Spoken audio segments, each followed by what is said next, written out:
굿모닝 서천정령 묵상의 시간입니다. 오늘은 로마서 10장 후반부의 말씀을 같이 묵상하겠습니다.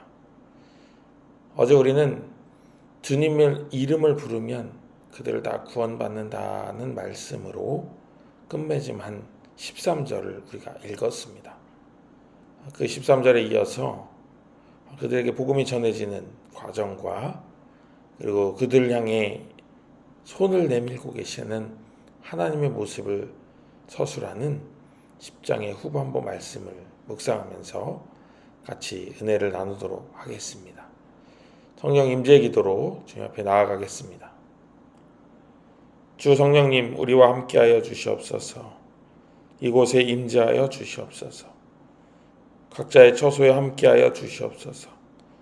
그래서 주님께 지혜를 얻고 복음을 듣고 깨닫는 귀한 시간이 되게 하여 주시며 오늘 하루를 살아갈 힘과 귀한 능력으로 함께하여 주시옵소서.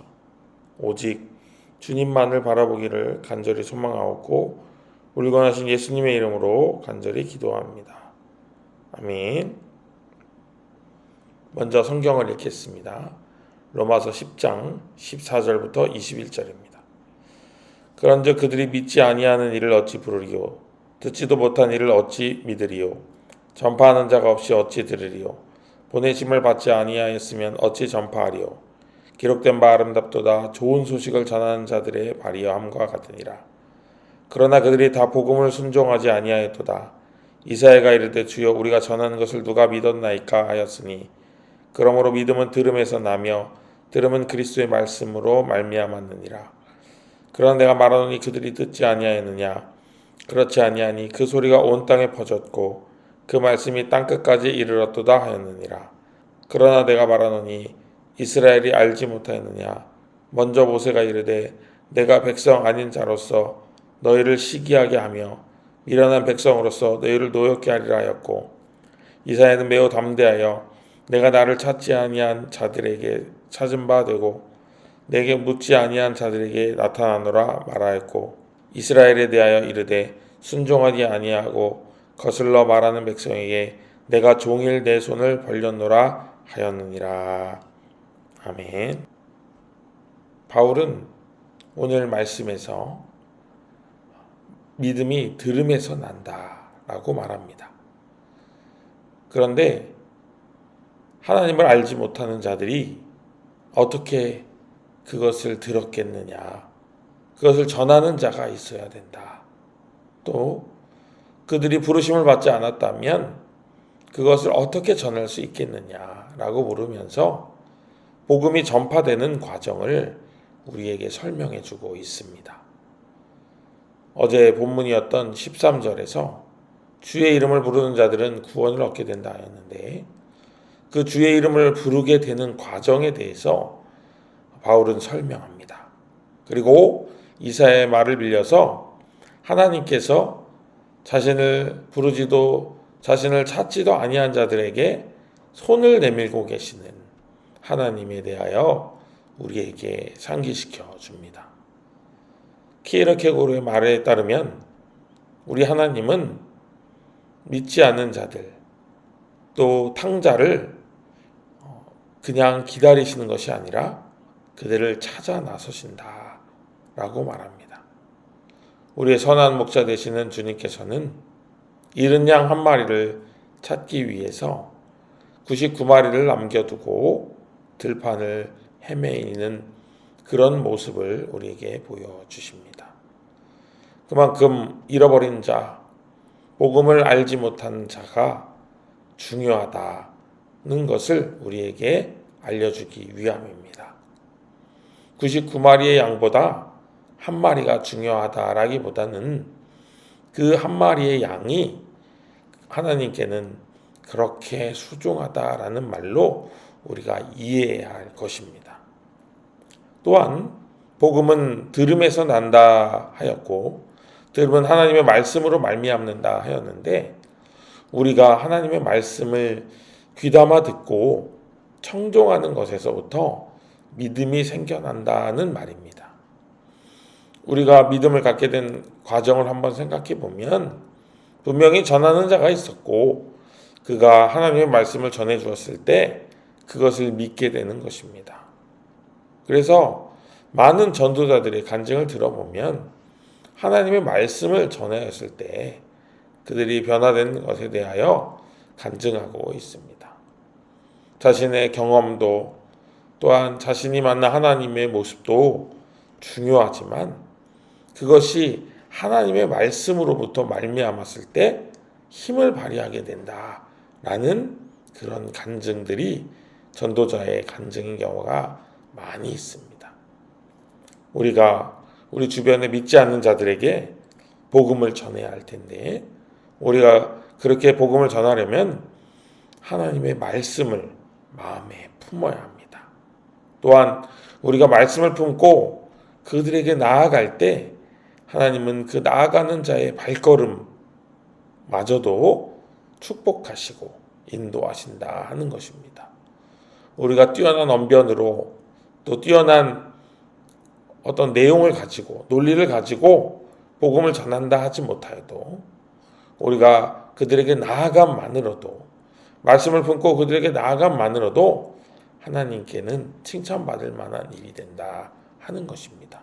왜냐하면 그들을 향하여 손을 내밀고 계신 하나님을 그들에게 전하는 일이기 때문에 그렇습니다. 마치 하나님께서 그 사람들을 찾아 나서신 것처럼 우리도 그들을 향해 나아갈 때 하나님께서 그들의 발걸음마저도 기뻐하시고 아름답다 말씀해 주시는 그런 내용의 말씀입니다. 우리 주변에 믿지 않는 자들이 있습니까? 우리 주변에 믿음이 연약한 자들이 있습니까? 우리 주변에 교회를 오랫동안 쉬고 있는 형제 자매들이 있습니까? 그들을 권면하고 그들을 주님께로 인도하는 일이 얼마나 아름다운 일인지 오늘 말씀을 통하여 우리는 깨닫게 됩니다. 우리가 더욱더 그런 자들을 위해 기도하고 그들을 주님께로 이끌어야 하겠습니다.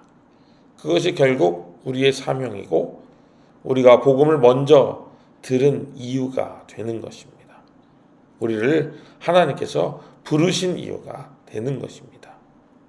혼자만 복음을 기뻐할 것이 아니라 다른 많은 이들과 복음의 기쁜 소식을 함께 나누라 하시는 하나님의 뜻이 거기에 담겨 있기 때문입니다. 오늘도 귀한 복음을 전하는 아름다운 발이 되시기를 주님의 이름으로 간절히 축복합니다. 이 시간 같이 기도하겠습니다. 복음의 전파를 위해서 이 시간은 특별히 기도하도록 하겠습니다. 하나님의 아름다운 복음이 그리스도의 아름다운 복음이 저들에게 전해지도록 성령님 우리 안에서 일하여 달라고 이 시간 간절한 마음으로 같이 한번 기도하도록 하겠습니다. 기도하겠습니다.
제가 기도하겠습니다. 은혜로우신 하나님 아버지, 우리가 먼저 복음을 듣게 하셨사오니 우리를 통하여 복음이 흘러가는 놀라운 역사를 경험하게 하여 주시옵소서. 나의 주변에 믿지 아니하는 자들에게, 나의 주변에 주님을 조금 잊어버린 자들에게 아버지, 그들에게 다가가 복음을 전할 수 있도록, 그들의 마음에 위로를 전할 수 있도록 주님께서 우리를 주장하여 주시옵소서. 복음 전한 자의 발이 아름다다 하였고 믿음이 들음에서 난다 하였사오니 저희들이 복음 전한 자의 아름다운 발을 소유하게 하시고 우리의 입술을 주장하사 복음을 전파하여 그들이 듣고 믿음에 이를 수 있도록 우리를 주장하여 주시옵소서. 복음 전파의 위대한 사명 가운데 언제나 함께하는 자들 되게 하시고 그 일들 가운데 성령의 도우심을 경험하는 우리 귀한 서천교회 청년들과 지체들 되게 하여 주시옵소서. 모든 것 더하시고 함께 하시고 은혜를 베푸시는 우리 권하신 예수님의 이름으로 간절히 기도합니다. 아멘.